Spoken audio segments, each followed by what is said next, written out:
Hi everyone, it's Marin with 321 Strong, and today we're going to foam roll our latissimus dorsi, otherwise known as lats.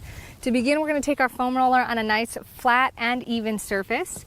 We're going to sit in front of the roller but slightly angled to the side. What we're going to do is we're going to take the roller and we're going to encompass it right underneath our armpits. You can place this hand under the head for support. Elbow here just to begin. Take this hand, we're going to lift. And what I like to do is sort of lift up with my hips, torso off the ground, so our heels are pressed into the floor.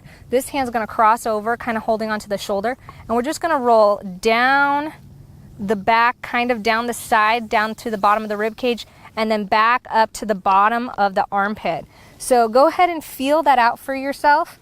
It's gonna be really tight if you do work the lats, and we're gonna just go slowly. If you do find a hot spot and you feel like it's okay, you can set yourself down and try to relax there comfortably for 30 seconds, breathing into that hot spot, then lifting the hips and continuing that roll for try a total of 10 rolls. And then don't forget that once you're complete, go ahead and switch and do the other side.